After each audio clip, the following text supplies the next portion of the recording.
다니엘서 1장 17절에서 21절 가운데 한 절을 먼저 봉독합니다. 17절입니다. 하나님이 이 네 소년에게 지식을 얻게 하시며 모든 학문과 재주에 명철하게 하신 외에 다니엘은 또 모든 이상과 몽조를 깨달아 알더라. 하나님이 우리를 지혜와 총명으로 이끄신다라는 구절을 우리가 살펴보면서 오늘은 계시록 2장 12절에서 17절 말씀입니다. 버가모 교회의 사제에게 편지하기를 좌우에 날선 검을 가진 이가 가라사대 네가 어디 사는 것을 내가 아노니 거기는 사단의 위가 있는 데라. 내가 내 이름을 굳게 잡아서 내 충성된 증인 안디바가 너희 가운데 곧 사단에 거하는 곳에서 죽임을 당할 때에도 나를 믿는 믿음을 저버리지 아니하였도다. 그러나 네게 두 가지 책망할 것이 있나니 거기 네게 발람의 교훈을 지키는 자들이 있도다. 발람이 발락을 가리켜 이스라엘 앞에 올무를 놓아 우상의 제물을 먹게 하였고 또 행음하게 하였느니라. 이와 같이 네게도 니골라당의 교훈을 지키는 자들이 있도다. 그러므로 회개하라. 그러지 아니하면 내가 네게 속히 임하여 내 의부의 검으로 그들과 싸우리라. 귀 있는 자는 성령이 교회들에게 하시는 말씀을 들을지어다. 이기는 그에게는 내가 감추었던 만나를 주고 또 흰 돌을 줄 터인데 그 돌 위에 새 이름을 기록한 것이 있나니 받는 자밖에는 그 이름을 알 사람이 없느니라. 아멘. 오늘 이 말씀을 중심으로 했어요. 이 교회에 항거하는 자라는 제목으로 버가모 교회 편을 살펴보도록 하겠습니다. 자, 오늘 이 말씀을 보니까요. 버가모 교회에게 하나님이 어떤 모습으로 나타났냐면 좌우에 날선 검을 가지신 이라는 모습으로 나타나는데 이것은 이제 말씀으로 우리를 교훈하시는 하나님이라는 그런 모습으로 나타났다는 것을 의미하죠. 지금 교회편을 살펴보면서 첫 번째 교회인 에베소 교회는 신앙인이 기본적으로 가져야 될 성정이 사랑이다 하는 점을 이제 강조해서 가르쳐 줬고요. 두 번째 교회에서는 하나님이 부르신 신자들에게는 하나님이 생명주, 사망에서 생명으로 일단 살려놓고 시작하는 문제다 하는 점을 이제 부각시켜서 가르쳐 줬고요. 오늘 이 버가모 교회에서는요, 신자가 지금 교육을 받고 있는 그 자리가 어디냐 하는 것을 우리가 기본적으로 알려는 겁니다. 그래서 이제 오늘 이 본문 말씀에 보니까 내가 지금 어디 서 있는 줄 아느냐? 이것을 이제 지적하는 거예요. 너는 지금 사단의 위가 있는데 있다라는 말이에요. 자, 이게 무슨 말일까요? 이것은 내가 지금 서 있는 곳은 천국이 아니다 이거예요. 너는 생명을 가진 자지만 너를 지금 내가 세상이라는 험한 밭에 놓고 너를 지금 이끌고 있다라는 이 기본을 우리한테 먼저 알려주는 겁니다. 그래서 내가 서 있는 그곳이 바로 사단이 장악하고 있는 사단의 위, 즉 사단의 보좌가 있는 곳이다 이거예요. 거기 너를 지금 세웠다 이렇게 얘기를 하는 겁니다. 그러면서 이제 칭찬을 합니다. 내가 그 사단의 위에서 안디바를 순교할 때도 내가 믿음을 잃지 않았다 이렇게 이제 칭찬을 합니다. 그러니까 우리를 세상에 놓아 이끌어가는 가운데 내가 내게 준 진리의 말씀을 내가 굳게 붙들고 지금 내 믿음을 지켰다라는 것을 일단 칭찬으로 하는 겁니다. 자, 여기서 안디바가 누구냐 하는 것을 이제 조금 있으면 살펴볼 겁니다. 그리고 이어서 사단의 교훈에 그만 동화된 자들이 있느니라 이렇게 이제 경고를 하면서 사단의 교훈으로부터 회개하여 돌아 나오라 이렇게 이제 책망하는 것을 보게 됩니다. 이게 뭐 당연한 얘기죠. 우리가 사단의 위에 있으니까 사단이 주장하고 있는 모든 원리와 원칙 가운데 우리가 서 있어요. 그러다 보니까 알게 모르게 자꾸 사단의 교훈에 우리가 동화되어 있단 말이에요. 그런데 그렇게 동화되어 있는 자들이 몇 명이 있다는 거예요. 우리 신자들 보고. 그러니까 그걸 돌아 나와 회개하라 이렇게 이제 우리에게 교훈을 하는 겁니다. 그러면서 이제 사단의 위에 대한 얘기를 이제 구체적으로 한 얘기가 말하자면 발람의 교훈을 지키는 자들이 있다 이거예요. 발람의 교훈. 이게 이제 안디바가 순교한 그 안디바라는 이름이 갖는 말하자면 항거하는 자라는 이름인데요. 오늘 이 제목이 항거하는 자 이런 뜻이잖아요. 그 안디바가 발람의 교훈에 거슬려서 하나님의 복음을 굳게 지켰다라는 것과 이제 연관된 얘기입니다. 그러므로 회개하라는 겁니다. 그래서 이제 16절에 보면 그러므로 회개하라. 그러하지 않으면 내가 네게 속히 임하여 내 입의 검으로 그들과 싸우리라요. 여기서 의외의 판결을 내립니다. 하나님이 내가 발람의 교훈에 그러면 너도 모르게 동화되어 있다. 그러니까 그걸 빨리 회개하여 돌아 나오라. 만약 내가 회개하지 않으면 내가 말씀을 가지고 내 입에 날선 검이 뭐예요? 하나님의 진리의 말씀을 가지고 회개하지 않는 너한테 가서 너를 교육하리라. 이렇게 나와야 할 대목일 것 같은데 그렇게 안 하고 지금 엉뚱하게 얘기를 하는 거예요. 그들과 싸우겠다는 거예요. 누구? 사단과 싸우겠다는 거예요. 의외의 하나님의 작정이세요. 이게 지금. 그게 이제 어떤 말인가 하는 것도 이제 우리가 살펴봐야 됩니다. 그러면서 이제 하는 말이 이겨라 이거예요. 이기는 자에게는 내가 감추었던 만나를 주겠다는 겁니다. 만나라는 건 뭐예요? 말씀을 상징하잖아요. 요한복음 6장에 만나 그러면은 그것이 이제 영생의 말씀이잖아요. 말씀을 주는데 감추었던 만나를 주겠다는 겁니다. 근본적으로 우리가 가지고 있는 진리의 말씀은요, 그 자체가 하늘의 크고 비밀한 것이라고요. 그 세상적인 눈으로 본다든가 육신적인 성경으로 볼 때 언제나 말씀은 감추인 거예요. 세상이 알 수가 없어요. 우리에게 주고 우리만 알아볼 수 있도록 사실 준 것이 하나님의 말씀이거든요. 그래서 이제 감추인 만나라는 겁니다. 그걸 주겠다 이거예요. 그리고 흰돌을 주겠다 이거예요. 흰돌을. 근데 그 흰돌은 언제나 구원받은 자, 무죄한 자에게 주는 말하자면 선물을 상징하는 거예요. 그 옛날. 지금 이 버가목 교회에서 흰돌과 또 관련이 돼 있어요. 그것도 이제 버가목 교회를 좀 살펴보면 알겠는데 그 흰돌을 주는데 그 흰돌에 새 이름을 써서 주겠다 이거예요. 근데 그걸 받는 자들이 그 새 이름을 보면 자기만 알아보는 이름이라는 거예요. 이게 얼마나 기쁘고 이게 얼마나 신비스러운 얘기인지 몰라요. 그래서 우리가 이제 흰돌에 새 이름 쓴 것을 내가 상급으로 받을 거라는 거예요. 성경에 보면은 많은 믿음의 선진들이 처음에 가졌던 이름에서 새 이름으로 바꾸고 갖는 것을 우리가 보게 되죠. 우리도 그렇게 된다는 거예요. 예를 들면 이런 겁니다. 아브라함은 원래 이름이 아브람이었죠. 근데 그 아브라함은 큰 자, 고귀한 자 이런 뜻인데 아브라함으로 이름을 바꿔줬어요. 근데 그 아브라함이라는 이름은 열국의 아비라는 뜻이에요. 그러니까 믿음의 조상으로서 하나님이 주신 말씀을 모든 열국에 선포하면서 나눠줄 자 이런 뜻이잖아요. 이건 큰 이름이죠.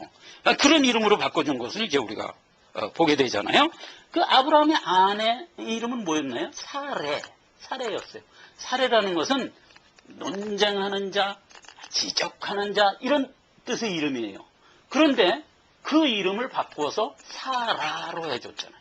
사라는 열국의 어미라는 뜻이에요. 생명의 산실된 교회에 주역된 자 이런 의미잖아요. 이거 얼마나 큰 이름이에요. 근데 사레 했을 때는 논쟁하는 자, 지적하는 자 이런 뜻이잖아요. 그것은 우리가 처음 진리를 받았을 때 우리의 최초의 초신자 때 모습이에요. 우리가 진리를 받으면요 너무나 크고 옳은 진리를 받음에서 오는 그 기쁨 때문에 많은 것들이 잘못돼 보이죠. 당연히 잘못된 거니까 잘못돼 보여요. 그럼 그 잘못된 것을 우리가 막 이렇게 지적하려는 마음이 앞서게 돼요. 그런데 그런 마음에서 하나님이 우리에게 주신 은혜를 점점 쌓아가서 그리스도의 장성한 분량에까지 가면서 인격이 자라가면 그때는 모든 죄된 세상을 품는 수준까지 가잖아요.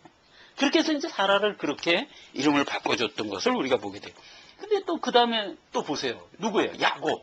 야곱은 발뒤꿈치를 잡고 나온 자. 그래가지고 그것이 나중에 이제 닉네임화돼 갖고 속이는 자, 치팅하는 자 이런 의미로 이제 된 이름이었었잖아요.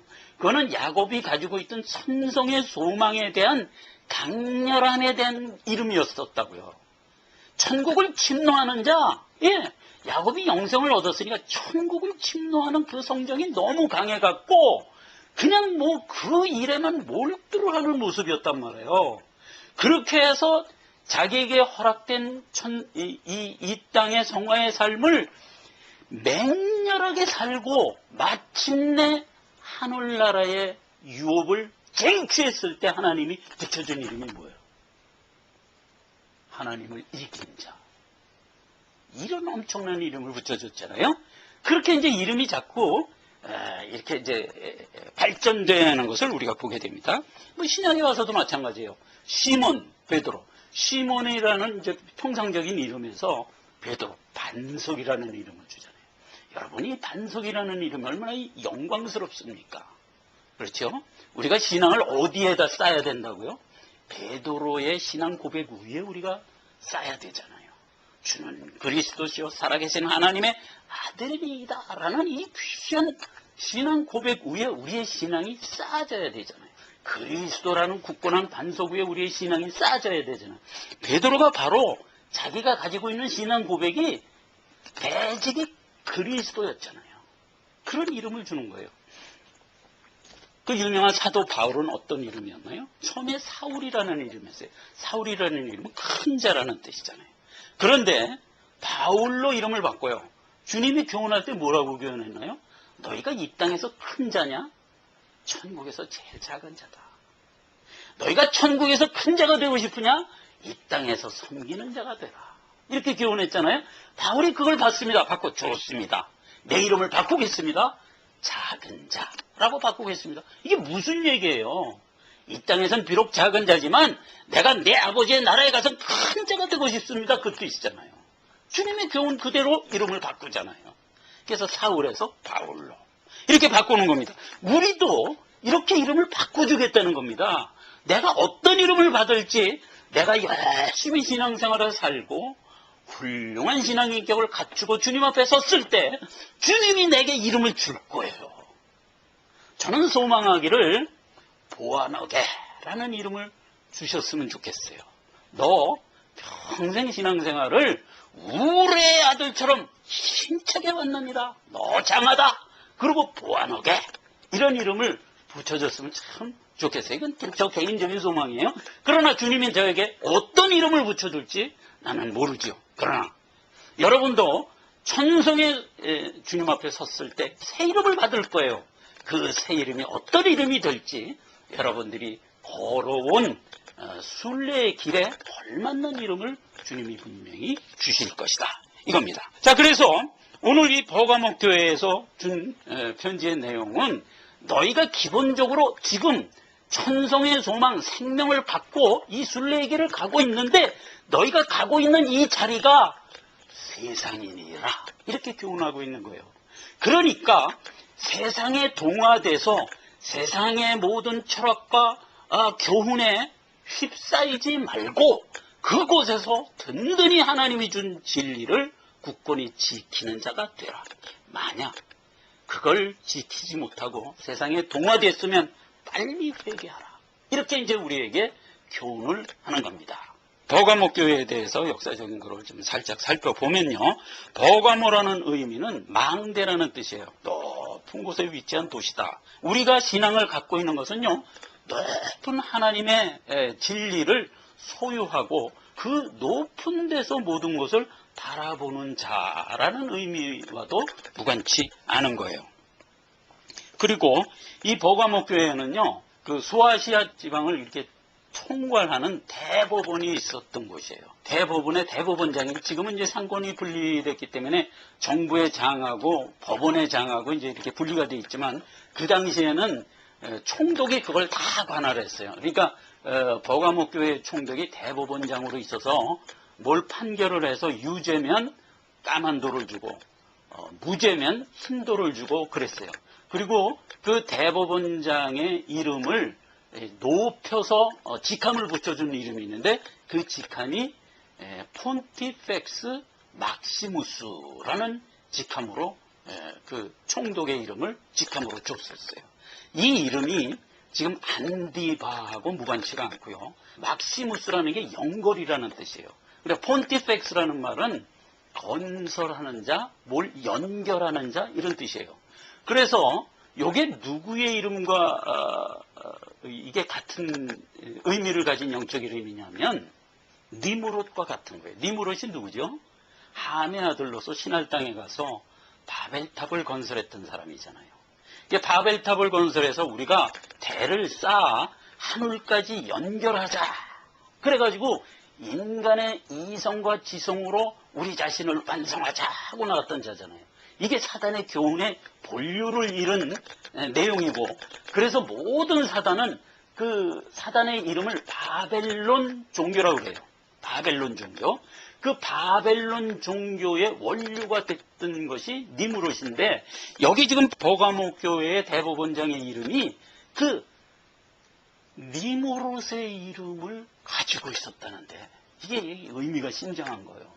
자, 그리고 이 폰티펙스 막시무스라는 이 이름은 나중에 교회의 이름으로 사단이 교회 안에 치고 들어왔을 때, 그때 그 교회의 장의 이름이 폰티펙스 막시무스라는 이름으로 직함을 가져요. 그게 누구냐면 교황이에요. 아, 이거 놀랍죠? 이게 이제 우리가 다니엘서 7장에 가면 우리가 자세히 알아볼 겁니다. 그 문제를. 그래서 이제 계시록 17장에 보면 바벨론 음녀에 대한 얘기가 이렇게 기록되어 있는 것을 잠깐 언급을 제가 하겠습니다. 17장 4절 5절입니다. 그 여자는 자줏빛과 붉은빛 옷을 입고 금과 보석과 진주로 꾸미고 손에 금잔을 가졌는데 가증한 물건과 그의 음행에 더러운 것들이 가득하더라. 그 이마에 이름이 기록되었으니 비밀이라. 큰 바벨론이라. 땅의 음료들과 가증한 것들의 오미라 하였더라. 그의 이마에 이름이 있다는 거예요. 근데 그게 큰 비밀이고 가증한 것이라는 거예요. 그런데 그가 가지고 있는 이름이 지금 폰티펙스 막시무스라는 이름을 가지고 지금 교회의 옷을 입고 나타난 자가 있어요. 그게 누구냐? 교황이었다고요. 이게 이제 너무나 이게 튀는 지금 내용을 제가 얘기하니까 이게 어리둥절하실 거예요. 그러나 이제 천천히 사단의 회가 어떻게 교회 안에 침투해 들어와서 지금 자기의 자태를 광명의 천사로 보이는가 하는 것을 이제 우리가 다니엘서를 공부하면서 알게 될 겁니다. 자, 그래서 오늘은 우리를 유혹하는 사단의 교훈이 어떤 모습으로 우리를 어택하는가 하는 문제를 우리가 근본적으로 두세 가지 측면에서 살펴보고자 하는 겁니다.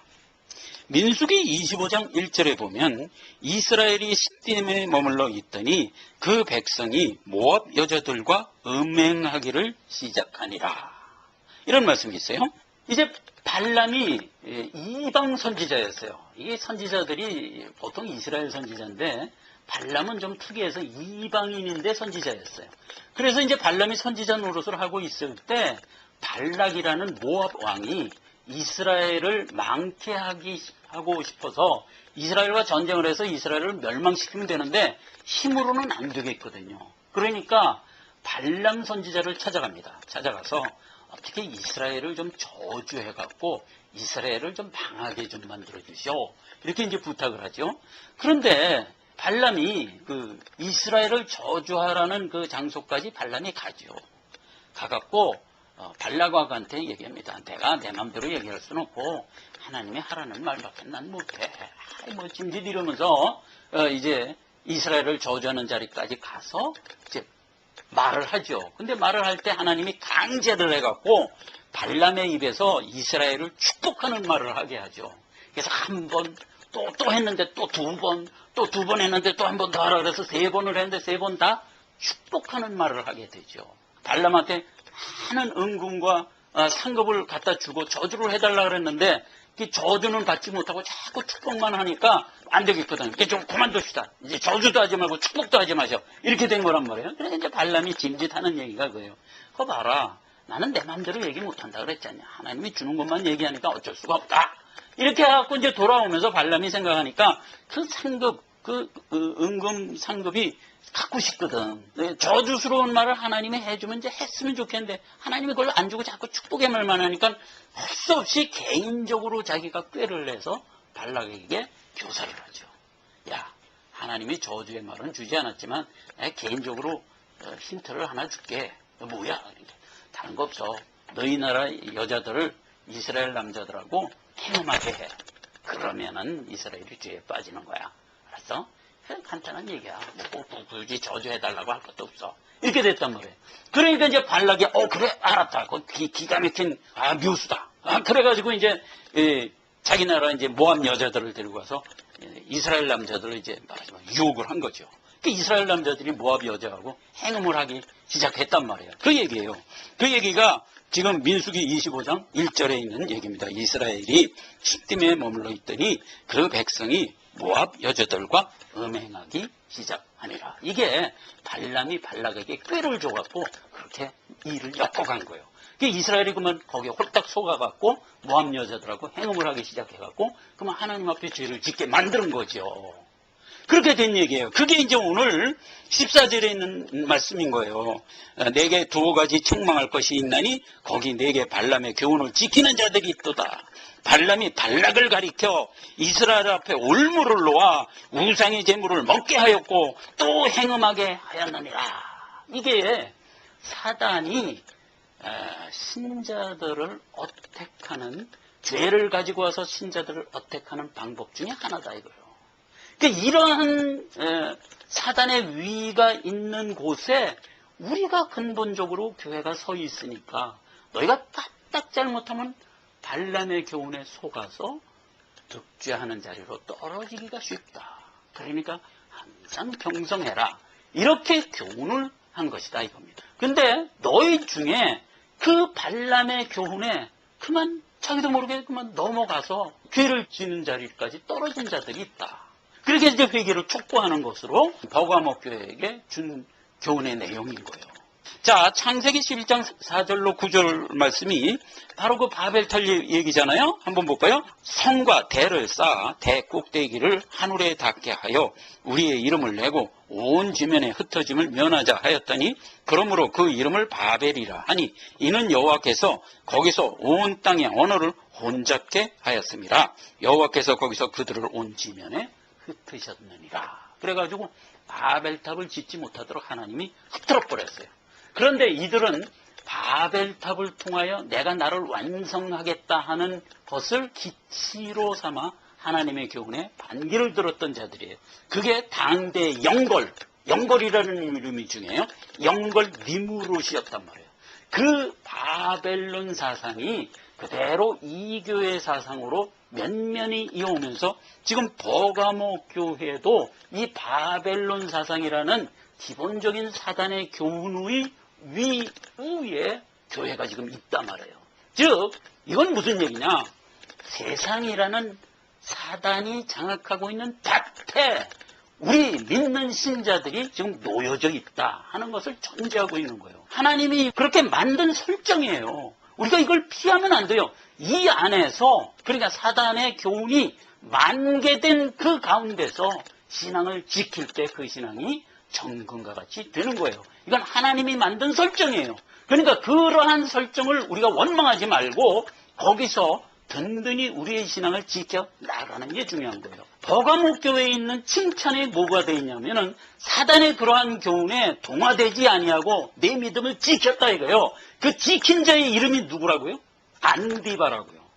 안디바가 순교를 할 때까지 너희가 믿음을 잃지 않았다. 이렇게 일단 칭찬을 하잖아요. 그리고 이제 책망은 뭐예요?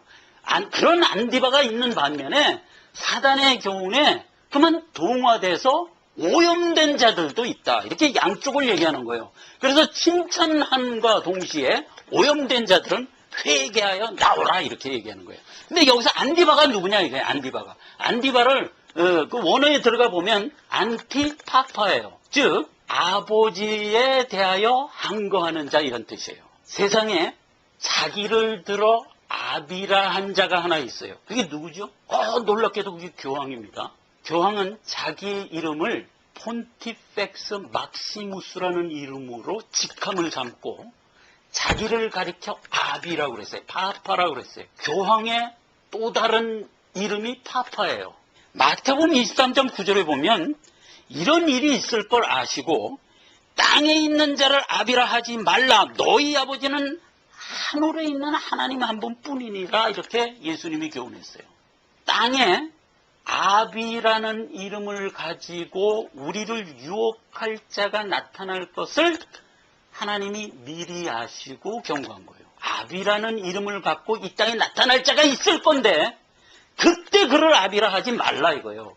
그 아비라 하지 않는 자를 안티바라고 그러는 거예요. 안티파파, 아버지라는 것을 거부하는 자 이런 뜻이에요. 안티파파. 이건 어떤 사람의 이름이 아니고 신자가 가지고 있는 신앙의 정조를 나타내 보여주는 말이에요. 이 말이 나중에 온전한 신자의 이름이 되죠. 그 이름이 뭐죠? 프로테스탄트, 교황에 항거하는 자, 이런 이름이잖아요. 이게 안티파예요. 옛날에는 그걸 안티파라고 얘기했고 오늘날에는 우리를 프로테스탄트라고 그러는 거예요. 캐톨릭에 항거하는 자, 즉 안티파는 교황을 반대하는 자 이런 뜻이에요. 즉 일컬어 사단의 교훈에 항거하는 자, 이게 신자가 가지고 있는 이름이에요. 직감이에요. 그게 안티파예요. 자, 느닷없이 카톨릭이 왜 나오냐? 이제 다니엘서 7장에 가면 세상에 준동하는 사단의 모양이 거룩한 곳에 가증한 것이 나타난 것을 보고든 이 말이에요. 그런 때가 올 거라고요. 그런 때가. 그 얘기예요. 그래서 실제로 이 버가모 교회는요, 그 당시에 소아시아에 대법원이 있는 자리에서 폰티펙스 막시무스라는 대법원장이 치리하던 당시에 있던 교회지만 나중에 역사를 통해서 보면 콘스탄티누스 황제가 기독교를 공인한 그날부터 538년까지 정치와 종교를 최초로 가진 자의 모습으로 나타날 때까지 그때 교회는요 완전히 변질됩니다. 그래가지고 초대교회가 카톨릭이라는 교회로 완전히 배도가 돼버립니다. 그리고 이후 1000년이라는 암흑시대를 겪게 되는 겁니다. 버가모 교회의 모습으로 역사 속에서 실제로 우리가 볼 수 있도록 해주셨어요. 그래서요 카톨릭에 대한 얘기가 이제 다니엘서 2장서부터 이제 드러나기 시작합니다. 조금씩 드러나서 7장에 가면 아주 명명백백하게 그 자태를 드러내는 것으로 예고가 돼 있어요. 우리가 거기 가서 자세히 살펴볼 건데 먼저 결론부터 얘기합니다.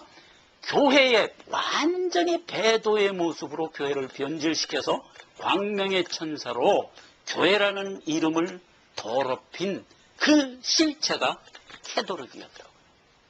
그것이 콘스탄티누스 황제가 기독교를 공인하는 그때서부터 서서히 드러나기 시작하더니 AD 538년에 첫 정경을 거머쥔 바티칸의 말하자면 교황이 나타남으로 해서 그러니까 사단이 완전히 교회의 모습으로 그렇게 역사 속에서 드러난 것을 우리가 확인할 수 있게 되었어요.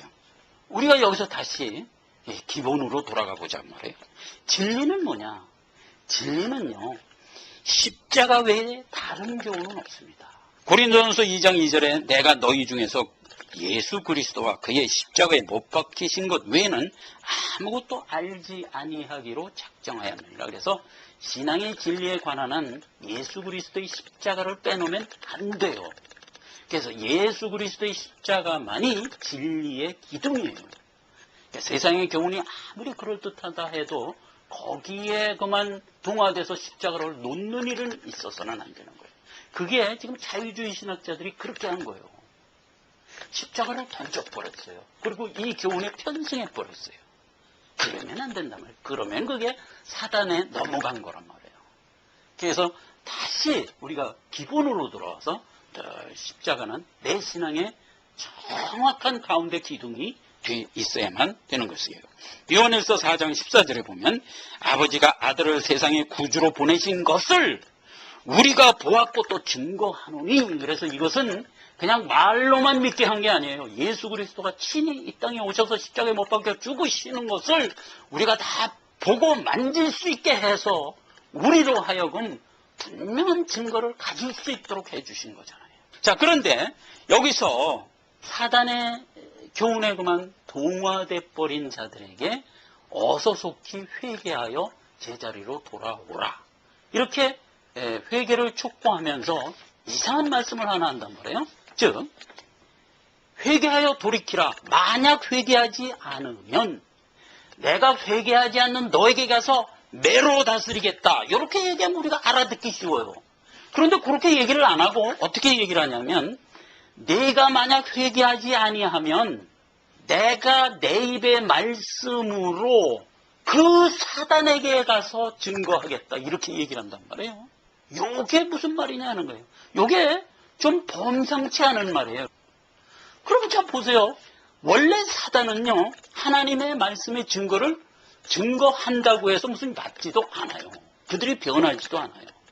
성경에 보면 예수님이 뭐라고 얘기했어요? 마지막 날 하나님이 죄로 심판을 하여 그들을 다 멸절시킬 때 그들이 죄로 인하여 심판을 받아 죽으면서도 내가 왜 죽는지를 모르면서 죽더라 했잖아요. 그런데 주님이 입에서 나오는 날선 검을 가지고 세상에 가서 그들에게 증거하겠다 하는 게 무슨 의미가 있는 거예요? 증거한들 걔네들이 회개하고 돌아오겠어요? 그건 되지도 않을 소리를 하시는 거잖아요.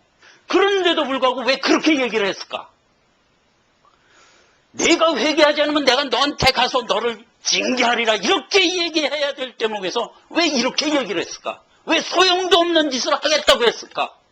이건 굉장히 힘든 얘기를 하는 거예요. 지금 주님이 우리를 부를 때 어떻게 불렀느냐 하면 이렇게 불렀어요. 요한복음 3장 28절에 보면 세례 요한이에요. 이건 사도 요한 아니에요. 세례 요한이 막 회개를 촉구하면서 그리스도를 증거하면서 광야에 있으니까 사람들이 다 세례 요한을 뭐라고 보았냐면 저 사람이 혹시 그리스도인가? 그랬어요. 그래서 이제 제자들이 혹 그리스도인가? 이렇게 이제 생각하고 있을 때 예수님이 나타나서 막 교훈을 하고 권세 있는 것으로 교훈을 하자 사람들이 다 예수께로 가는 거예요. 세례 요한의 제자들이 자기 선생한테 가서 아니 사람들이 전부 예수님한테 가는데요? 그렇게 얘기했어요. 약간 이제 실망스럽게 이제 얘기를 한 거예요. 그랬더니 세례 요한이 거기서 아주 기뻐하면서 이렇게 얘기를 한 거예요. 나는 쇠하여야 되고 그는 흥하여야 하리라. 내가 이 땅에 온 것은 그리스도를 증거하기 위해서 온 것이다. 그런데 사람들이 그리스도에게 간다면 이같이 기쁜 일이 어딨냐. 저들은 신랑과 신부의 관계인데 그걸 옆에서 보고 기뻐하는 자가 바로 나다. 이렇게 얘기하면서 너희는 제자들 보고 하는 얘기야. 너희는 이것을 증거할 자다 이거예요. 그게 세례 요한이 자기 제자들에게 한 소리지만 그게 우리한테 한 소리예요. 우리가 누구예요? 그리스도, 참 그리스도가 누구며 세상에 아무리 그럴듯한 자가 나타난다 해도 그는 그리스도가 아니라는 것을 아는 자잖아요. 그걸 누가 알아요? 세례 요한의 제자들이 알잖아요. 그 세례 요한의 제자들은 그걸 아는 자기 때문에 너희가 세상에 나가서 증거할 게 뭐냐? 저가 참 그리스도고 이는 그리스도가 아니라는 것을 증거할 자는 너희다 이거예요. 즉 신자들에게 부여된 부가적인 사명이 있다면 우리는 참을 아는 자들이잖아요. 그리스도를 아는 자들이잖아요. 그러니까 그리스도는 저분이다. 이게 진리다라고 선포하고 증거할 자가 우리란 말이에요. 그런데 우리는 그 사명을 잃어버리고 오히려 세상 교훈에 동화돼서 거기에 빠져 있다면 이 말이에요. 빨리 회개해서 돌아 나와라 이거예요. 예? 너희가 만약 거기 그 자리에서 회개하여 돌아 나오지 않는다면 너는 이놈의 신자가 아니야. 이렇게 되는 거예요. 내가 증거할 증거를 내가 증거하지 않는다면 너는 이미 신자가 아니야. 이렇게 얘기한 거랑 마찬가지예요. 그리고 실제가 그래요. 만약 우리가 살짝 실족해서 잘못됐다 하더라도 우리는 반드시 회개하여 제자리로 돌아올 자들이에요. 이거는 틀림없는 사실이에요. 왜죠? 우리는 하나님으로부터 생명을 받은 자들이기 때문에 그래요. 여러분 생각해 보세요. 우리가 사망에서 생명으로 돌아올 때 하나님이 지불한 대가가 무엇이었어요? 얼마나 큰 걸 지불하고 우리를 생명으로 올려놨어요. 하나님 자신이 십자가에 못 박혀 죽으시는 대가를 치르고 우리를 생명으로 옮겨놨어요. 그러니 우리가 그렇게 신앙생활을 하다가 자칫 실수를 해서 넘어져서 영 멸망할 자가 되겠어요? 그렇게 가볍게 우리가 허물어지도록 하나님이 우리를 세웠겠어요? 예종론이다 무슨 뭐 아니다 이거 따지기 이전에 논리적으로 생각을 해보란 말이에요. 논리적으로 하나님이 그 큰 대가를 치르고 우리를 구원했는데 그렇게 쉽게 사단에 그만 멸망해버리고 말겠습니까 우리가? 이거는 말이 안 되죠.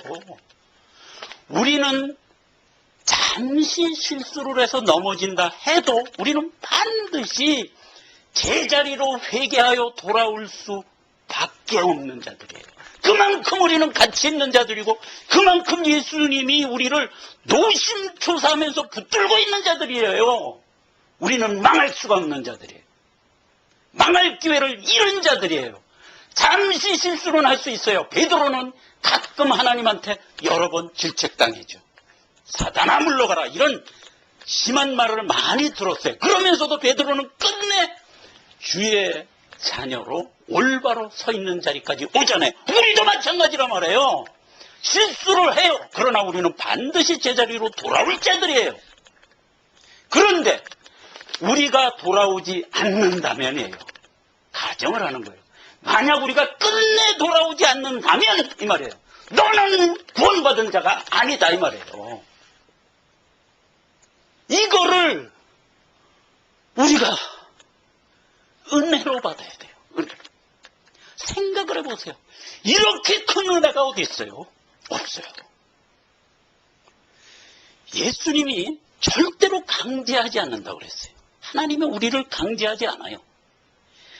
우리가 잘못된 자리에 빠지면 우리를 어떻게 해서든지 스스로 깨달아 오게 하시죠. 여러분 왜 강제하지 않을까요?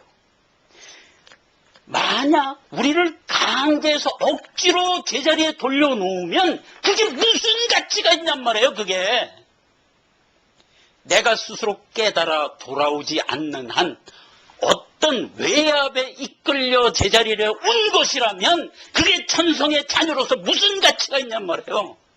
그가 과연 영원 천국에 가서 하나님이 주신 그 성정대로 영원을 살 수 있겠어요? 그렇게 갖고는 안 돼요. 우리는 반드시 스스로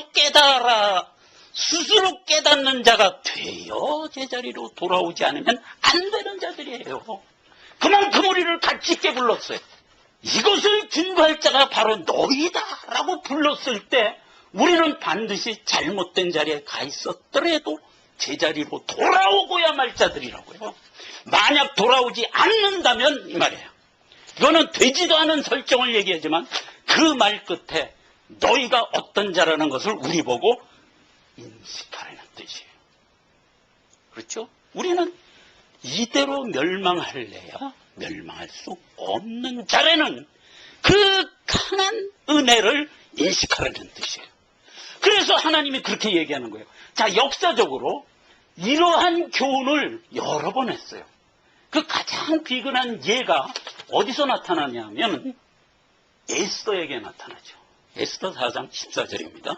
이때 내가 만일 잠잠하여 말이 없으면 유대인은 다른 데로 말미암아 노임과 구원을 얻으려니와 너와 내 아비의 집은 멸망하리라. 내가 왕후의 위를 얻은 것이 이때를 위함이 아닌지 누가 아느냐.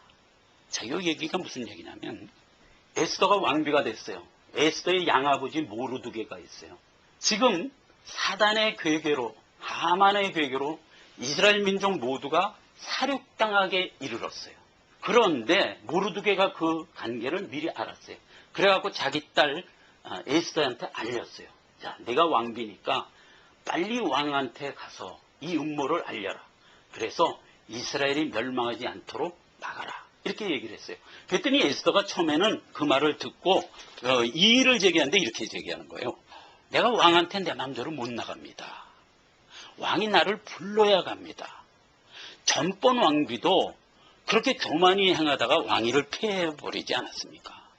내가 내 마음대로 왕한테 이렇게 나가면 법에 죽도록 되어 있습니다.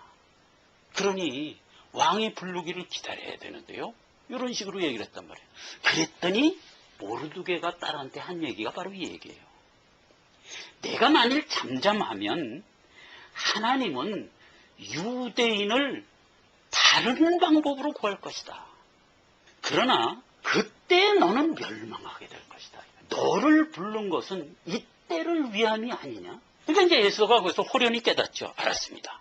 내 죽으면 죽으리다 하고 왕 앞에 나가죠. 부르지도 않았는데 나가죠. 그래가지고 그 음모를 왕 앞에 얘기하죠. 왕은 의외로 에스더가 너무 이뻐서 그냥 부르지도 않았는데 왔는데도 안 죽이죠. 안 죽일 뿐만 아니라 에스더의 말을 듣고 그 음모를 알고 그 음모를 분쇄하는 데까지 가잖아요. 그 얘기를 예로 드는 거예요. 자, 우리가 오늘날 동일한 거예요. 너희를 증거하는 자로 불렀다 이거예요. 세상이 위해를 하죠. 우리의 증거를 위해하죠. 그럼에도 불구하고 우리는 증거를 해야만 되는 거예요. 죽으면 죽으리라 하고 증거를 해야 돼요. 근데 너희가 만약 증거를 하지 않는다면 이 말이에요. 않는다면 하나님이 다른 방법으로 그 일을 하지만 너는 멸망할 것이다 이거예요.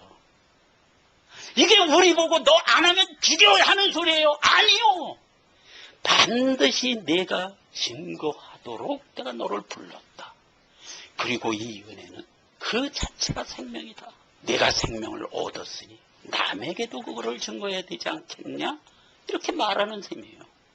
다른 예를 하나 더 볼까요? 엘리 제사장 때의 얘기입니다. 이것은 반대되는 끝내 증거하지 않는 모습의 모양을 보여준 사례예요. 그거 한번 들어가 보자고요. 사무엘상 2장 12절입니다. 엘리의 아들들은 불량자라 여호와를 알지 아니하였더라. 이 소년들의 죄가 여호와 앞에 심히 크면 그들이 여호와의 제사를 멸시함이었더라. 이게 참 무슨 얘기냐면 사사시대의 제일 마지막 제사장은 사무엘이었어요. 그러니까 사무엘 바로 전 제사장이 엘리 제사장이었어요. 근데 그 엘리 제사장 아들이 둘이 있었어요. 홈니와 비느하스라는 아들이 있었어요. 그런데 그 두 아들이 하나님을 믿지 않는 불신자였어요. 그래서 이 두 아들이 제사를 늘 멸시했어요.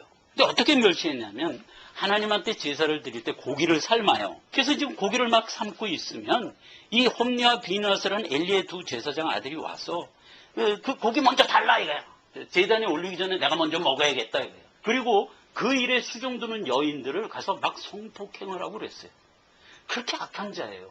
그런데 사무엘상 2장 22절에 보면 하나님이 그 엘리 제사장을 책망하는 장면이 나와요. 이렇게 나와요. 29절에 너희는 어찌하여 내가 나의 처소에서 명한 나의 제물과 예물을 밟으며 내 아들들을 나보다 더 중히 여겨 내 백성 이스라엘에 드리는 가장 좋은 것으로 스스로 살찌게 하느냐. 30절 그러므로 이스라엘의 하나님 나 여호와가 말하노라 내가 전에 네 집과 네 조상의 집이 내 앞에 영영히 행하리라 하였으나 이제 나 여호와가 말하노라 결단코 그렇지 아니하리라. 나를 존중히 여기는 자를 내가 존중히 여기고 나를 멸시하는 자를 내가 경멸히 여기리라 그랬어요. 그래서 엘리 제사장이 자기 아들들의 그 악행을 보고 안 막았어요. 그냥 너 그러지 마 이 정도였어요. 그러니까 하나님이 그 격분한 거예요. 엘리 제사장한테. 너 어찌하여 내 아들을 나보다 더 중히 여기냐? 내가 내 가정을 멸문시키겠다. 이게 멸문이에요. 엘리 제사장의 온 가문이 그냥 멸문돼 버려요. 끊쳐져 버려요. 그런 역사가 일어난 거예요. 자, 이것은 엘리가 제가 할 일을 안 함으로써 나타난 결과예요. 그런데 홈니와 비느하스 두 아들이 한 행적을 보면 더 가관이에요. 그들은 블레셋과의 전쟁에서 패하게 되자 하나님의 언약궤를 가지고 전쟁으로 끌고 나와요. 그래갖고 언약궤를 앞세워서 전쟁을 해요. 그랬는데 블레셋한테 언약궤마저 뺏겨요. 아스도리스라는 곳에 가서 언약궤를 뺏겨요. 그리고 홈리와 비누아스는 거기서 죽임을 당해요. 이제 그런 비극을 맞게 돼요. 자, 그렇게 해서 언약궤도 뺏기고 홈리와 비누아스도 죽고 엘리도 사망을 하고 이런 멸문지화 끝에 원래 엘리가 그것을 증거하고 홈리와 비누아스가 그것을 증거하는 자로 있어야 함에도 불구하고 그 일을 하지 않자 여호와가 직접 나서는 장면이 여기서 나와요. 어떻게 나오냐면 이렇게 나와요. 법궤를 뺏어서 블레셋이 아스돗으로 가져갔어요. 그런데 아스돗에 어떤 일이 생겼냐면 사무엘상 5장 4절에 보니까 아스돗 그 이튿날 아침에 그들이 일찍이 일어나 본즉 다곤이 여호와의 궤 앞에 엎드려져 얼굴이 땅에 닿았고 그 머리와 두 손은 끊어져 문지방에 있고 다곤의 몸뚱이만 남았더라. 여호와의 손이 아스돗 사람에게 엄중히 더하사 독종과 재앙으로 아스돗의 그 지경을 쳐서 망하게 하니라. 이렇게 되어 있어요. 그렇게 해서요, 이들이 하나님의 법궤를 끌고 아스돗에서 이제 다곤신 옆에 이렇게 두었단 말이에요. 그래서 아침에 일어나 보니까 그 자기네들이 섬기는 다곤 신성이 엎어져서 쓰러져 있고 목이 부러져 있고 몸뚱아리만 뒹굴뒹굴 굴러 있더라 이거예요. 이거 다곤신을 누가 엎드려뜨렸지? 이러고 있는데 그 지방에 그냥 독종과 재앙이 그냥 임해갖고 온 그 백성들이 그냥 벅벅 긁으면서 그냥 아이고 나 죽네 이렇게 됐다는 얘기예요. 그러니까 이제 이 블레셋 사람들이 이거 안 되겠다 해라갖고 법궤를 그 아스돗에서 옮겨서 가드 지방으로 갖다 놨어요. 그랬더니 이제 가드에서는 또 무슨 일이 있었냐면 9절에 보니까 가드 그것을 옮겨간 후에 여호와의 손이 심히 큰 환난을 그 성에 더하사 성읍 사람의 작은 자나 큰 자가 다쳐서 독종이 나게 하신지라. 그러니까 그 성이 그냥 곡성이 울고 난리가 난 거예요. 그러니까 아이고 이거 큰일 났다. 그래갖고 이제 법궤를 또 들고 어디로 갔냐? 에글론 지방으로 또 옮겼어요. 그랬더니 에글론에 또 무슨 일이 생겼냐? 10절에 에글론 이에 그들이 하나님의 궤를 에글론으로 보내니라. 하나님의 궤가 에글론에 이른즉 에글론 사람이 부르짖어 가로되 그들이 이스라엘 신의 궤를 우리에게도 가져다가 우리와 우리 백성을 죽이려 한다. 그러면서 온 블레셋 지경의 사망의 기운이 들이우니 곡성이 끊치지 않더라. 이렇게 되어 있어요. 그래갖고 할 수 없이 이들이 법궤를요 소에 실어갖고 이스라엘 진영으로 그냥 스스로 보내버렸어요.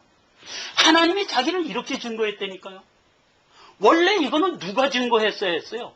엘리와 그 아들 홈리와 비누아스가 그 일을 했어야 했어요.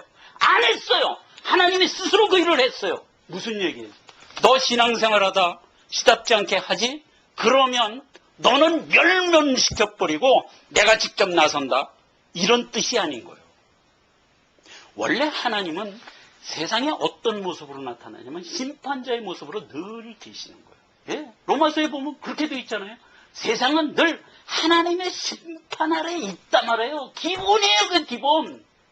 그러니까 세상의 죄악이 관영하면 하나님이 그거를 정화시키면서 재앙으로 다스리세요. 언제나 세상을 하나님이 재앙으로 다스리세요.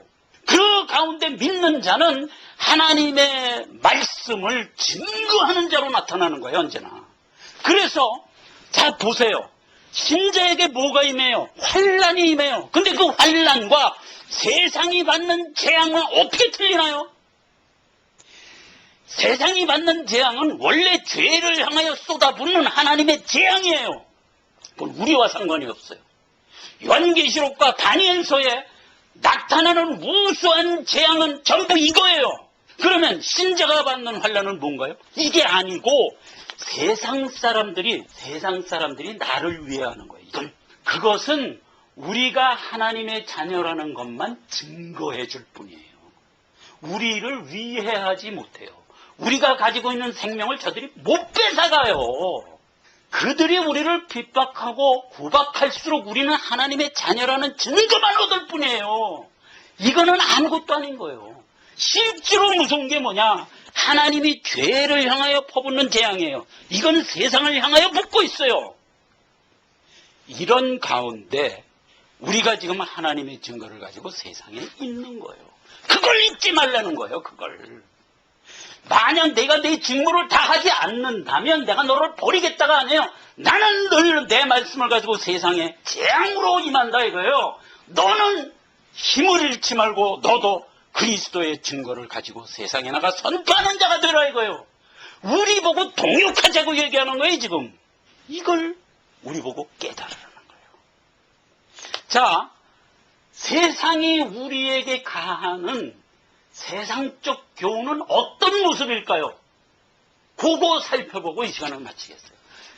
무서워할 거 없어요. 세상이 어떤 모습으로 우리에게 위해를 가하는가를 우리가 분명히 알고 거기에 동화되는 자가 되지 말란 말이에요. 혹 동화됐더라도 얼른 회개하고 돌아오라 이거예요. 그렇게 얘기하는 거예요. 자, 세상은 어떤 모습으로 오냐? 세상은 근본적으로 자기 모습으로 죄를 우리에게 사주했어요. 자기 모습으로. 세상이 가지고 있는 모습은 우리가 영적으로 육적인 거라고 얘기해요. 즉 인간이 입고 사는 몸 자체가 육적인 거예요. 이 육정으로는 하나님의 뜻을 담을 수가 없어요. 하나님이 우리에게 주신 생명만이 하나님의 구속의 은혜를 담을 수가 있어요. 그래서 우리가 이 땅에서 하나님이 주시는 은혜를 받아 살아갈 때는 육종의 성정을 절제할 줄 알아야 돼요. 하나님이 주시는 은혜에 우리를 맡기며 순종하며 사는 삶으로 살아가면서 우리는 제일 처음 무엇과 부딪히냐면 내 자신과 부딪혀요. 내 자신이 가지고 있는 육신의 성정과 부딪혀요. 그래서 그것을 내 신앙으로 누를 수 있도록 누르도록 우리에게 요구하세요. 그러니까 모든 신자는 육정대로 살지 않아요. 육정의 제일 큰 무기가 뭐냐면 내 자신이에요. 나를 하나님보다 더 앞세워. 그러면 그게 불신앙이에요. 그게 사단의 말하자면 교훈 중 하나예요. 가장 앞서는 사단의 교훈 중 하나예요. 나를 신앙보다 앞세워. 또 내 가족을 앞세워. 내 자녀를 앞세워. 이게 다 불신앙의 모습이에요. 아니요. 우리는 언제나 맨 앞에 신앙이 있어야 돼요. 그리고 그 뒤에 자녀도 교육을 해야 되고 신앙을 앞세워서 가족을 다스려야 되고 내 자신도 신앙을 앞세워서 나를 갖고 나가야 돼요. 그렇죠. 이걸 깎고 하면 안 돼요. 내 자신과 자녀와 가족을 앞세워서 신앙을 뒤로 끌고 가면 안 되는 거예요. 이게 불신인 거예요. 엘리 제사장, 홈리와 비누아스가 이걸 깎고 한 사람들이에요. 그건 불신자예요. 그러면 안 되는 거예요. 이게 첫째예요. 두 번째, 본격적인 세상 철학이에요. 골로새서 2장 8절에 누가 철학과 헛된 속임수로 너희를 도략할까 주의하라. 이것이 사람의 유전과 세상의 초등 학문을 쫓으며 그리스도를 쫓음이 아니니라. 자, 여기서 뭐가 대비돼요? 그리스도를 쫓을 거냐?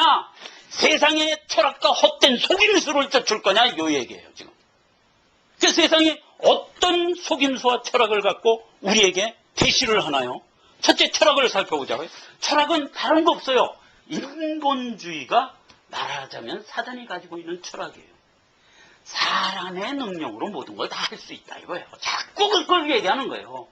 내가 너를 잘 관리하고 다스려서 내 자신을 완성시킬 수 있다는 거예요.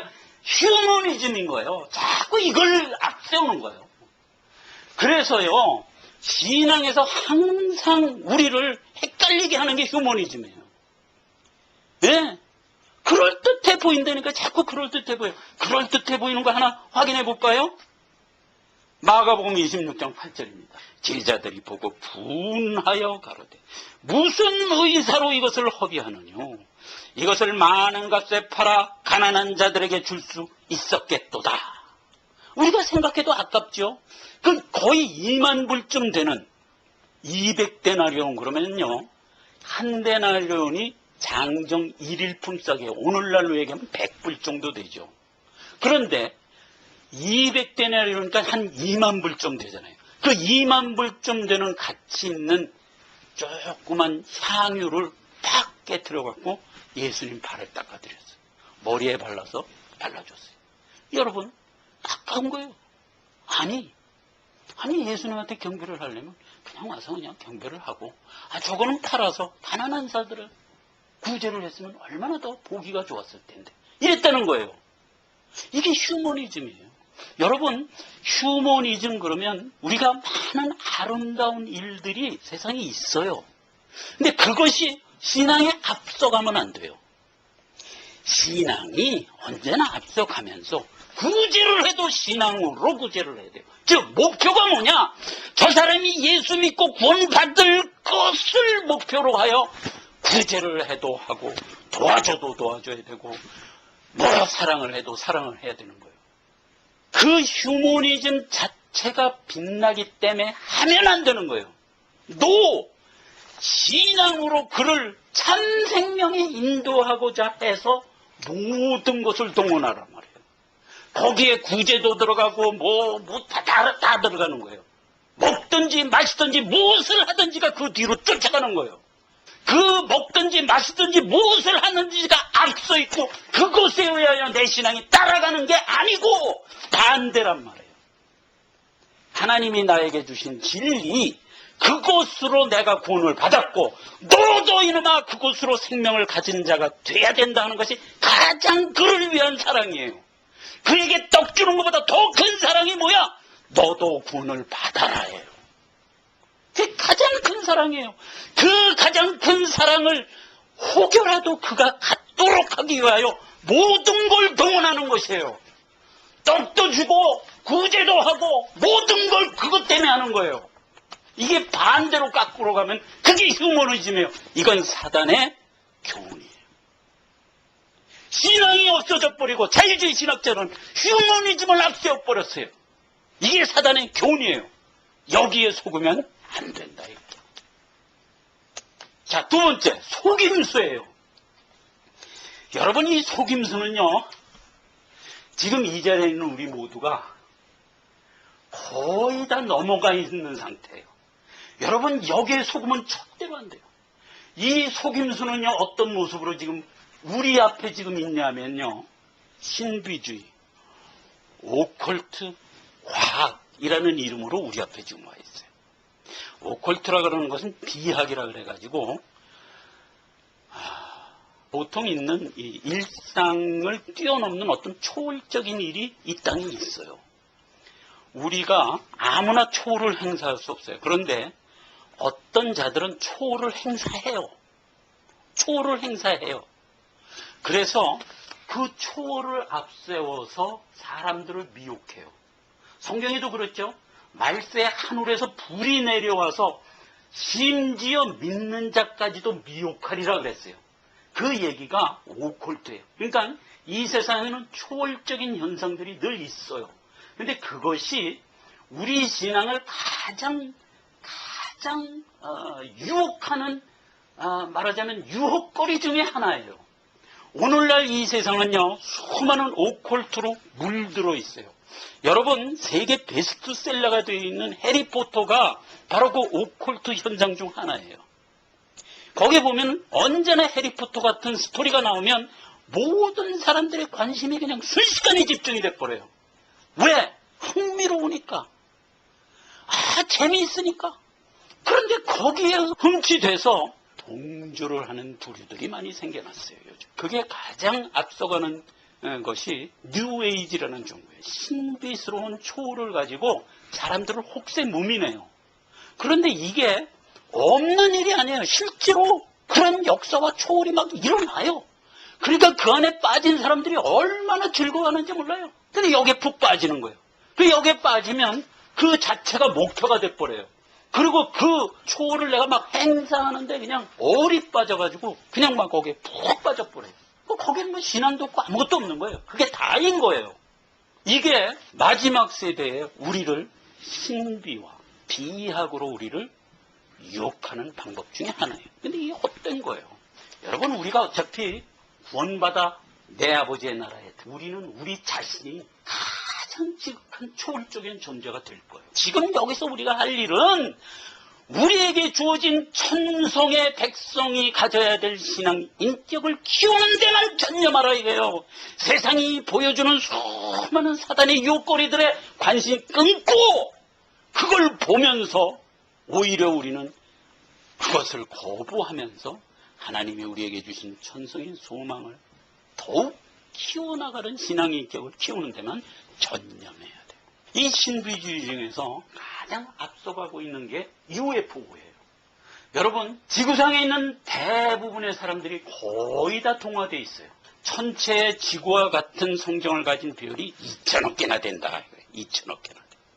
그럼 2천억 개나 되는 그 별 중에서 지구와 똑같은 환경을 가지고 있는 별에는 분명히 지적 생명체가 있을 것이다.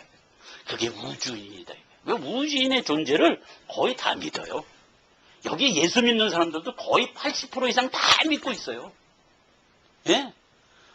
그래가지고 우주인이 우리 앞에 만약에 눈앞에 만약 턱 나타나면 거기 안 넘어갈 사람이 거의 없을 정도가 지금 대직으로 다 돼버렸어요, 이미. 우리는 신자예요. 천성의 소망을 가지고 살아가는 자들이에요.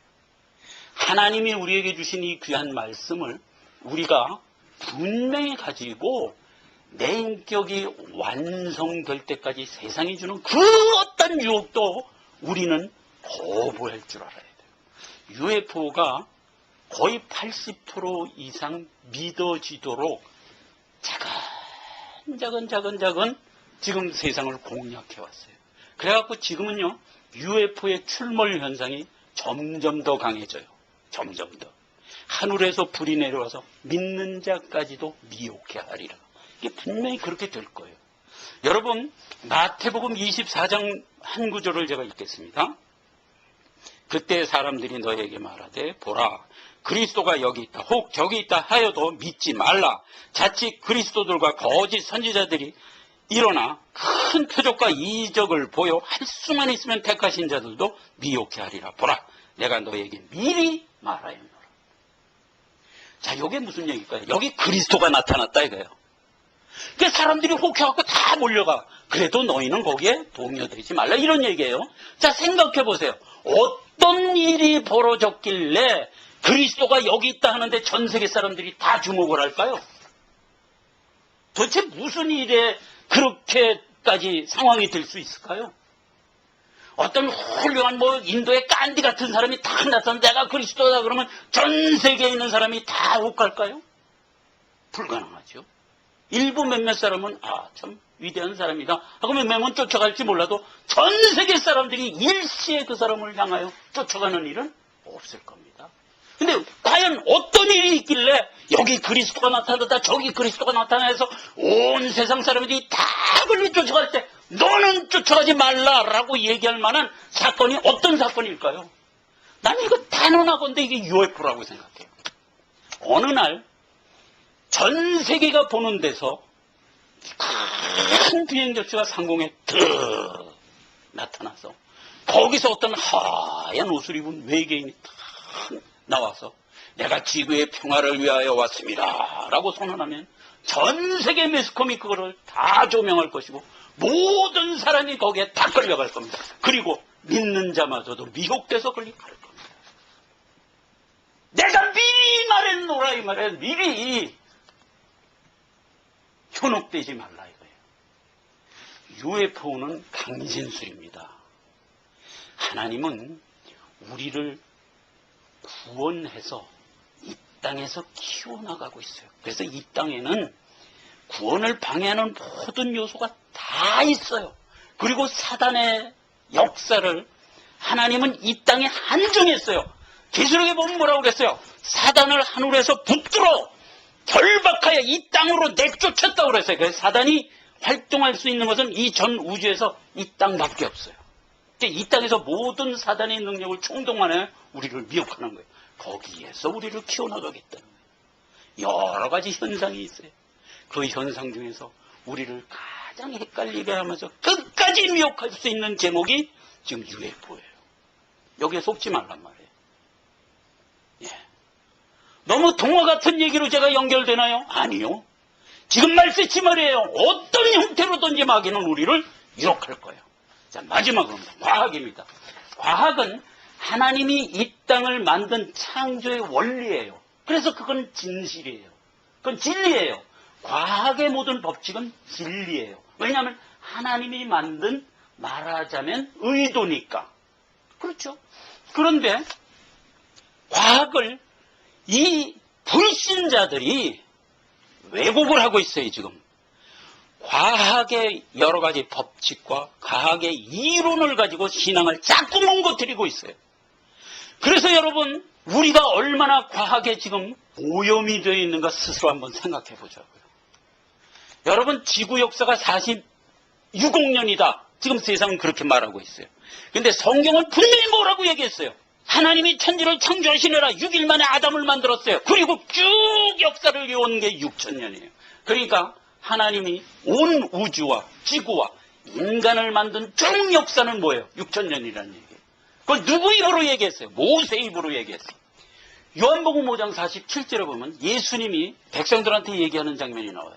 너희가 모세의 글도 믿지 않거든 하물며 나의 말을 믿을 수 있겠느냐? 이렇게 얘기해요. 자, 여러분, 모세가 뭐를 얘기했나요? 모세 5경을 썼어요. 창세기, 출애굽기, 레위기, 민수기, 신명기. 이거 모세가 썼어요. 그렇죠? 그 창세기 제1장 1절에 하나님이 천지를 창조하시니라 분명히 모세를 입을 통해서 우리에게 얘기했어요. 그러니까 우리 모든 신자는 온 천지 우주 만물은 하나님이 6일간 창조했다라는 이 귀중하고 절대적이고 기준되는 말을 우리가 믿어야 해요. 여러분, 우리의 지식이 이것을 믿기에 충분한 과학적 지식에 있느냐 없느냐의 유무를 떠나서 하나님이 그렇게 말씀했다는 가장 기본적인 내용으로 믿어야 돼요. 그런데 이것을 안 믿어요. 왜 안 믿죠? 사단이 우리에게 주는 거짓 교훈에 속아서 안 믿고 있단 말이에요. 이런 통탄할 노릇이 어디 있냔 말이에요. 이런 어떻게 하나님의 말씀을 사단이 가리키는 교훈에 속아서 안 믿냔 말이에요. 지금 사단이 우리에게 가지고 나온 그릇은 과학이라는 잣대, 과학이라는 그럴듯한 이름의 진화론을 갖고 우리에게 나타나요. 그래가지고 우리에게 교사를 하는 거예요. 하나님이 천지를 창조했다는 것을 거부한다고요.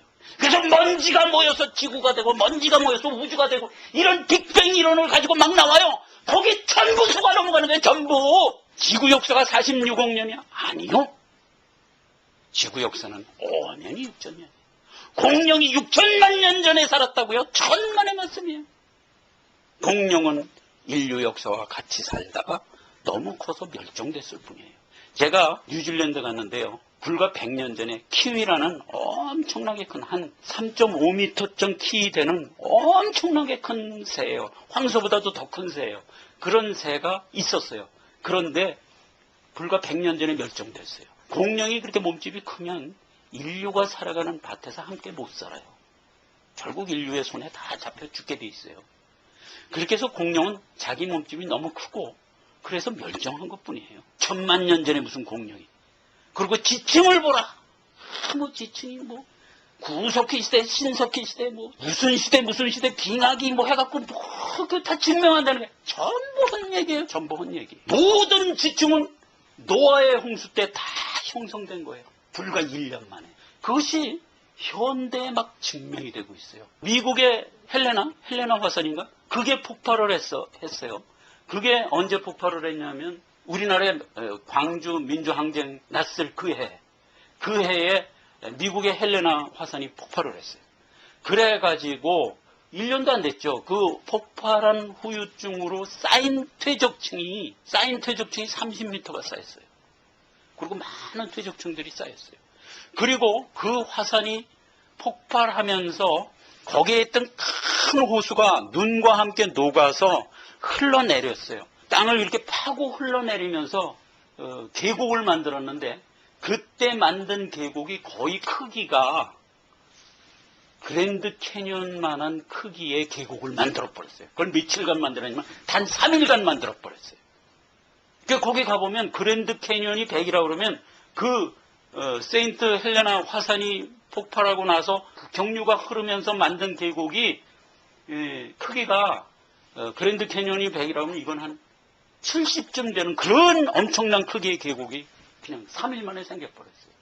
여러분, 그랜드 캐년을 가면서 그 가이드가 얘기합니다. 이 계곡이 생겨나는데 수억 년이 걸렸습니다. 전부 속는 거예요. 전부 속는 거예요. 근데 우리가 모세의 말은 근본적으로 안 믿어. 아주 처음부터 믿을 생각이 없는 거예요. 하나님이 천지를 창조했다 이 말을 아주 근본적으로 안 믿어요. 안 믿어. 그리고 세상에 얘기하는 진화론에 호복해갖고 그걸 그냥 믿고 있는 거예요. 그걸 믿고 있는 거예요.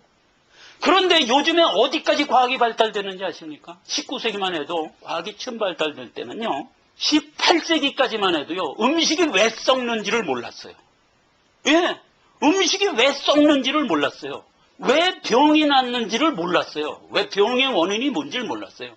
그리고 다 생각하기를 하나님이 생사화복을 주장한다. 이렇게만 생각하고 모든 나쁜 것은 뭐 죄의 원인이다. 그리고 모든 좋은 것은 하나님의 은혜다. 이렇게 기본적으로 생각했어요. 원래 하나님이 인류를 만들고 그 모든 내용을 모세오경에서 다 얘기했어요. 하나님은 생사화복을 주장한다. 그렇죠? 그렇게 해서 우리는 기본적으로 하나님이 주신 교훈대로 성경 말씀을 받으며 살았어요. 그걸 언제까지 살았다고요? 18세기까지 그렇게 살았어요. 그런데 18세기에 현미경이라는 걸 누가 만들었어요. 그래갖고 막 이렇게 뒤다보니까 썩은 음식 속에서 작은 생물체가 꼬물꼬물 있단 말이에요. 아, 보니까 그게 미생물이야. 요거 때문에 썩는 거야 하는 걸 그때 알았어요. 그러면서 이제 과학이 조금씩 발달하면서 지금까지 가지고 있던 신앙을 몽땅 송두리째 다 버려버린 거예요. 다 버려버린 거예요. 그리고 자유주의 신학이 태동하게 된 거예요. 그리고 자유주의 신학은 신앙의 모든 교리를 몽땅 버리고 과학 진화론으로 다시 기독교 교리를 재편하고 여기에 맞춰서 지금 교훈을 해요. 그러니까 기독교 교리가 어떻게 변질됐어요? 십자가 대소변에 다 없어지고 부활 논리 다 없어지고 그리고 뭐가만 남았어요? 그냥 좋은 휴머니즘, 도덕 강의만 남은 거예요. 그래서 자유주의 신학 교회 가면요 좋은 얘기 많이 해줘. 착한 사람 되라. 이웃을 위해서 뭐 봉사하면서 살아라. 전부 있다고 얘기만 하는 거예요. 아니 그게 나쁘다는 게 아니라 그게 우리를 구원 못한다니까요. 그리고 우리의 최후의 소망이 영생의 소망이라는 걸 송두리째 버려버렸어요. 그리고 이 땅에 살아가면서 어떻게 여아이 더 인텔리전스하고 아름답고 더 편하게 살아가느냐에만 포커스를 맞추고 있단 말이에요. 그리고 죽으면 끝이에요. 이렇게 우리를 망쳐놨다고요. 그런데 그때는 과학 지식이 조금 생겨나니까 그만 거기에 우리가 속아서 전부 신앙을 버렸지만 지금은 과학이 어디까지 발달했는지 아십니까? 아주 끝간데 없이까지 발달했어요. 그래서 지금 과학에 있는 모든 원리와 법칙들을 다 대입해 보면 진화론은 허구고 창조론이 맞다가 과학이 증명하는 수준까지 왔어요. 자, 여러분, 이제는 과학이 그걸 증명하니까 다시 믿겠다고? 뭐 좋습니다. 믿겠다고 나오는 데 대해서야 뭐 말릴 생각은 없죠. 그러나 여러분, 예수님이 도마한테 가르친 게 뭐예요? 보고야 믿느냐? 원래 하나님이 말씀했으면 그 말씀을 갖고 믿었어야 됐어요, 우리는. 그리고 도마처럼 혹여라도 의심이 돼서 안 믿었으면 지금이라도 보고라도 믿으라 말이에요. 지금 창조과학회에서 주장하는 우리 교계가 열심히 그걸 선포하고 있어요. 그거 가서 들어야 돼. 이거 필독서예요. 필정이에요. 필독필정이에요. 여러분 반드시 들어야 돼요. 듣고 지금 오염되어 있는 우리의 모든 이 성경을 다 제자리로 올려놔야 돼요.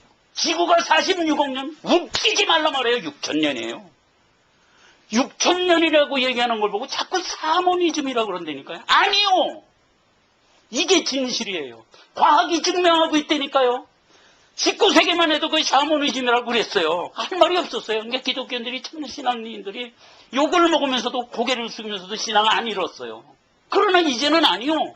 샤머니즘을 놀리면 과학이 그걸 증명하고 있다고요. 힘을 잃지 말고 하나님 말씀에 분명히 서라 말해요. 오히려 진화론을 주장하는 자들이 샤머니즘이에요, 이제는. 그게 과학의 법칙과 원리에 위배됨에도 불구하고 그들이 악착같이 진화론을 주장하고 있어요. 그리고 진화론의 학자들이 뭐라고 얘기하냐면 내가 진화론이 모든 것이 증명이 안 되고 다만 가정일 뿐인 것을 내가 안다 이거예요. 왜? 자기 과학자니까 알아요. 알지만 내가 이것을 못 버린다 이거예요. 왜 못 버리냐 그랬더니 그걸 버리면 창조론으로 가야 되기 때문에. 그래서 못 버린대요. 여러분, 우리가 예수 믿고 구원을 얻어 천성의 사망을 죽어도 못 버립니다. 이스라엘과 같이 하나님을 이기면서까지 못 버립니다. 그래서 천성을 침노하는 자로 우리는 남아 있습니다. 불신자도 똑같습니다. 불신자도 죽기 길을 쓰고 안 믿습니다. 하나님을 대적하면서까지 안 믿습니다. 우리가 하나님을 이긴 것처럼 저들도 하나님을 이기면서 안 믿습니다. 우리가 어느 편에 있는 자들입니까? 하나님으로부터 구원받은 자들이. 모든 이설과 속임수와 세상의 유전과 과학의 모든 지식들을 왜곡하여 가르치는데 속지 말란 말이에요. 모세의 말을 기본적으로 먼저 믿으란 말이에요. 그리고 하나님의 말씀으로 나아가란 말이에요. 모세의 말도 못 믿으면서 하나님의 말씀 못 믿는다 이거예요. 예수님이 한 소리예요. 정신 차리란 말이에요. 버가모 교회에 사단의 위가 있는데 기본적으로 우리가 있다는 사실을 잊지 말고 정신 차려서 안디바와 같은 자가 되라. 이 말입니다. 기도하겠습니다. 하나님 아버지 은혜를 감사합니다. 오늘 세 번째 교회 버가모 교회에 대해서 살펴봤습니다. 하나님 은혜를 감사드립니다. 하나님이 주신 이 귀한 영생의 말씀을 우리가 굳건히 붙들고 세상이 우리를 호리는 여러 가지 이설과 교훈과 속임수와 철학에 우리가 넘어가지 아니하고 끝까지 안디바가 되어 수성하는 자로 우리를 불러주심을 감사합니다. 우리가 연약하여 잠시 넘어질지라도 다시 제자리로 돌아오게 하시는 하나님, 우리를 끝내 천성의 후사로 세워주실 것을 믿으며 아버지 하나님 감사를 다시 드립니다. 우리의 신앙을 굳건히 더욱 지켜 주옵시고 끝내 하나님 전전에 서는 자로 우리를 인도하여 주옵소서. 예수님의 이름으로 기도했습니다. 아멘.